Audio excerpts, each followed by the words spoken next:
Ini sedang cukup ramai. 3 pakar hukum dan sutradara film Dirty Vote dipolisikan.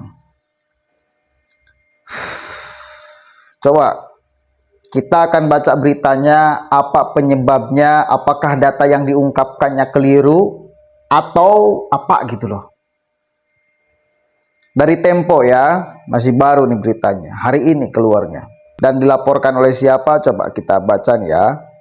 Dewan Pimpinan Pusat Forum Komunikasi Santri Indonesia, DPP POKSI, resmi melaporkan sutradara dan 3 pakar hukum tata negara yang menjadi pemeran dalam film dokumenter Dirty Vote. Hari ini, laporan itu dilayangkan ke Mabes Polri dengan terlapor Jainal Arifin Mukhtar, Peri Amsari, Bivitri Susanti beserta Dandi Laksono selaku sutradara. Kami sedang usaha laporkan. Kemarin kami telah laporkan hanya saja kekurangan berkas. Hari ini kami melengkapi berkas, kata Ketua Umum POKSI. Kemudian Nasir menilai film Dirty Vote yang membahas kecurangan pemilu 2024 telah merugikan salah satu pasangan calon presiden dan calon wakil presiden yang ikut berkontestasi. Dia menduga ada pelanggaran pemilu yang dilakukan oleh keempat orang itu. Terlebih film itu dirilis pada masa tenang menjelang hari pencoblosan. Kita tahu memang sama-sama, baru 1 hari masa tenang film itu dirilis. Makanya tidak tenang lagi Jong jadinya. Masa tenang itu menjadi tidak tenang. Karena yang berbahaya itu bagi saya adalah framing setelah data itu ditampilkan. Misal PJ gubernur diganti. Kan ada ya di film dokumenter itu, misal katakanlah PJ gubernur DKI Jakarta Heru Budi kan.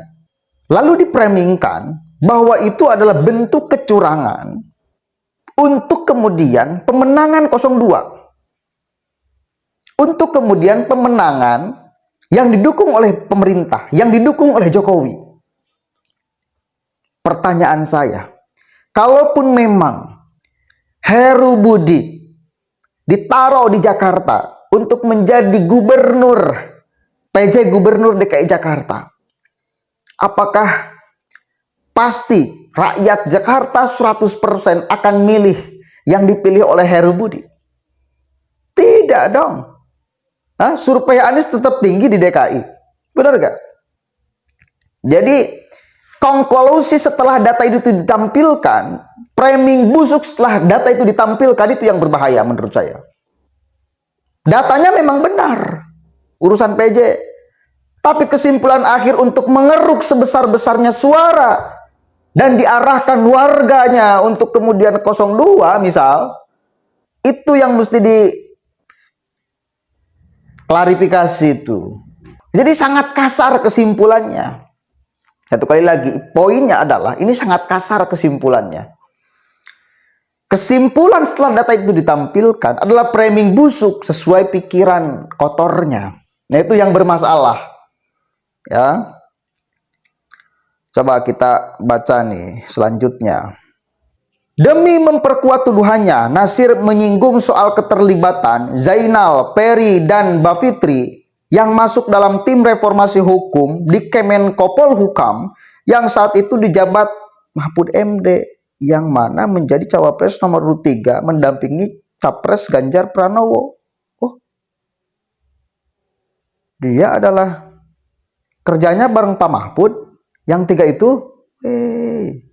siapa Mahfud? Salam hormat dari saya Pak Mahfud. Luar biasa Pak Mahfud ya. Mudah-mudahan tidak ada di belakangnya Mahfud MD. Amin.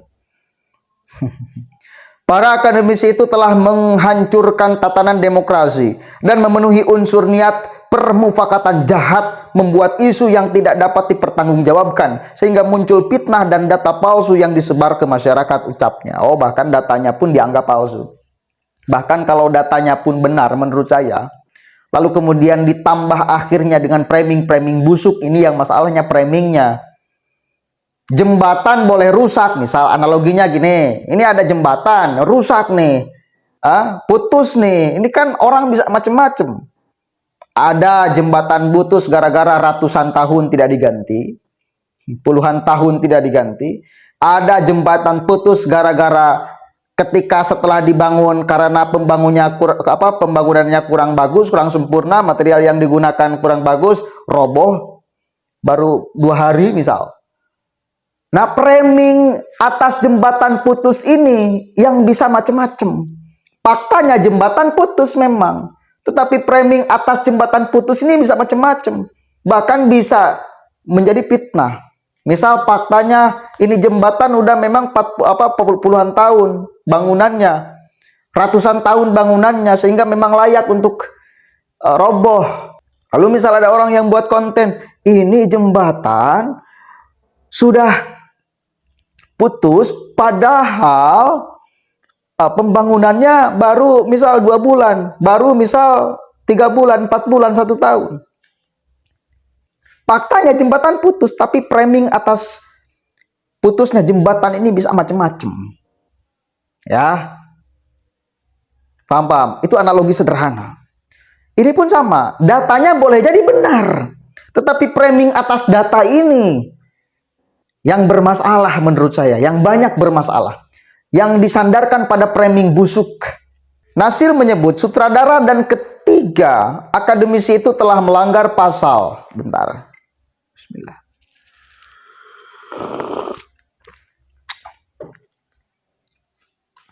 (287) ayat 5 Undang-Undang Nomor 7 Tahun 2017 tentang Pemilu. Dia juga mendesak agar Bareskrim Polri dapat menindak kasus ini secara profesional karena dilakukan di masa tenang. Ini termasuk pelanggaran serius dan tendensius terhadap salah satu calon, ujarnya. Oh, deh. Oke ya, cukup ya, udah. Itu berita yang kemudian dihadirkan. Atas dasar itu, pemeran film, lalu kemudian sutradaranya dilaporkan. Karena ada indikasi permufakatan jahat. Ingin mengacaukan di situasi tenang, situasi damai. Ingin membuat keruh suasana.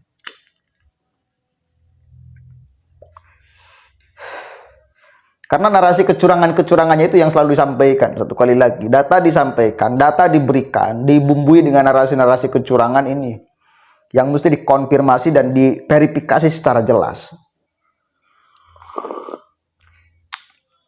Kan mereka tidak menghitung itu.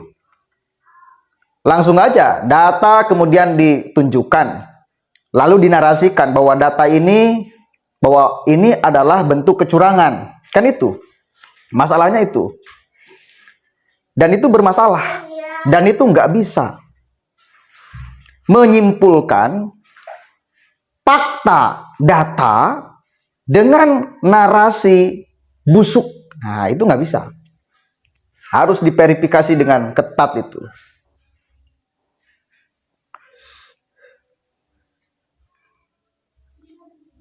Penggantian ketua KPU, komisioner KPU, komisioner Bawaslu, kan itu ya, kan diuraikan semuanya, cuma dibumbui dengan narasi bahwa ini adalah bentuk kecurangan. Lihat ini masalah framing setelah data itu disampaikan yang bermasalah.